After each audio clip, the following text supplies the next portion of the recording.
Open Heavens on the Go. Monday, December 26th, 2022. Topic: Divine Love, Part 2. Memory verse: Romans 8:28. And we know that all things work together for good to them that love God, to them who are the called according to his purpose. Bible reading: John 11:1-45. Now, a certain man was sick, named Lazarus, of Bethany, the town of Mary and her sister Martha. It was that Mary which anointed the Lord with ointment and wiped his feet with her hair, whose brother Lazarus was sick. Therefore his sister sent unto him, saying, Lord, behold, he whom thou lovest is sick. When Jesus heard that, he said, This sickness is not unto death, but for the glory of God, that the Son of God might be glorified thereby. Now Jesus loved Martha and her sister and Lazarus. When he had heard, therefore, that he was sick, he abode 2 days still in the same place where he was. Then after that said he to his disciples, Let us go into Judea again. His disciples say unto him, Master, the Jews of late sought to stone thee, and goest thou thither again? Jesus answered, Are there not 12 hours in the day? If any man walk in the day, he stumbleth not, because he seeth the light of this world. But if a man walk in the night, he stumbleth, because there is no light in him. These things saith he, and after that he saith unto them, Our friend Lazarus sleepeth, but I go that I may awake him out of sleep. Then said his disciples, Lord, if he sleep, he shall do well.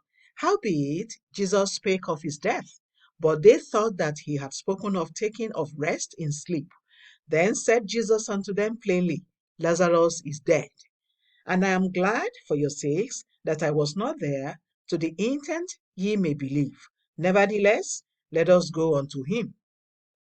Then said Thomas, which is called Didymus, unto his fellow disciples, Let us also go, that we may die with him. Then when Jesus came, he found that he had lain in the grave 4 days already. Now Bethany was nigh unto Jerusalem, about 15 furlongs off. And many of the Jews came to Martha and Mary to comfort them concerning their brother. Then Martha, as soon as she heard that Jesus was coming, went and met him. But Mary sat still in the house. Then said Martha unto Jesus, Lord, if thou hadst been here, my brother had not died. But I know that even now, whatsoever thou wilt ask of God, God will give it thee. Jesus saith unto her, Thy brother shall rise again. Martha saith unto him, I know that he shall rise again in the resurrection at the last day. Jesus saith unto her, I am the resurrection and the life. He that believeth in me, though he were dead, yet shall he live. And whosoever liveth and believeth in me shall never die. Believest thou this? She saith unto him, Yea, Lord, I believe that thou art the Christ, the Son of God, which should come into the world. And when she had so said, she went her way and called Mary her sister secretly, saying, The Master is come, and calleth for thee. As soon as she heard that, she arose quickly and came unto him. Now Jesus was not yet come into the town, but was in that place where Martha met him.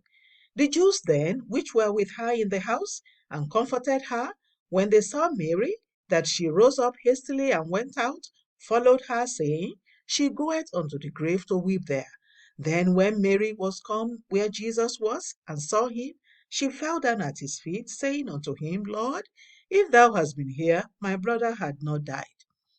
When Jesus therefore saw her weeping, and the Jews also weeping which came with her, he groaned in the spirit, and was troubled, and said, Where have ye laid him? They said unto him, Lord, come and see. Jesus wept. Then said the Jews, Behold how he loved him.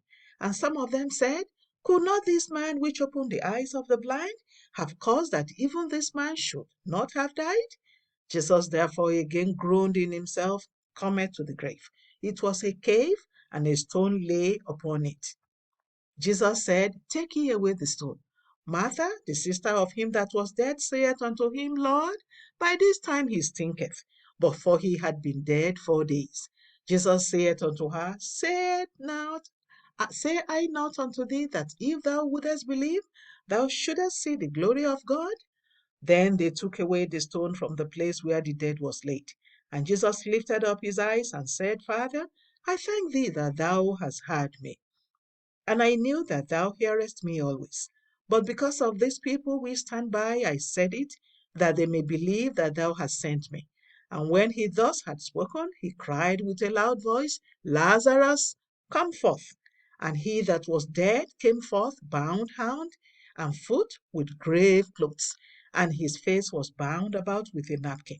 Jesus saith unto them, Loose him, and let him go. Then many of the Jews which came to Mary, and had seen the things which Jesus did, believed on him. The message: divine love is good, but then what are the benefits of being loved by God? Let us use Lazarus as a case study. Lazarus was sick, and his sister sent to Jesus, saying, Lord, behold, he whom thou lovest is sick. Jesus loved Lazarus, and it was obvious to everyone. But what was his reply? When Jesus heard that, he said, This sickness is not unto death, but for the glory of God, that the Son of God might be glorified thereby. John 11:4. When God falls in love with you, every challenge you face will lead to a testimony. The day you discover that you are beloved of God, you can begin to rejoice because every time a challenge comes, God is going to bring a testimony out of it for you. In fact, the greater the problem, the greater should be your rejoicing. For those who God loves, He will from time to time give them a new testimony, and you cannot have a new testimony except you have a new problem. A testimony is the result of a problem that is miraculously solved. That is why when I face challenges, I rejoice. I rejoice because a new challenge means a new testimony is on the way. In fact, those of us who are convinced beyond any doubt that He loves us look forward to challenges because we know that with every challenge, there will be a miracle around the corner. Do you believe that God loves you? If you do, why do you worry so much about the challenges facing you? Why do you lose sleep over something that He has already decided to use to bring glory to His name? Beloved of God, don't worry yourself unnecessarily. You can relax. God is planning to use your story to show the whole world how great He is. You just ensure that you don't do anything to make Him change His mind about loving you, then leave the rest to Him, and He will shock your enemies. Key point: new challenges mean new testimonies for God's beloved. Bible reading in 1 year, 1 John 4 to 3 John. Hymn for today: When upon life's billows you are tempest tossed. The Open Heavens is written by Pastor E.A. Adeboye, the General Overseer of the Redeemed Christian Church of God. God bless you.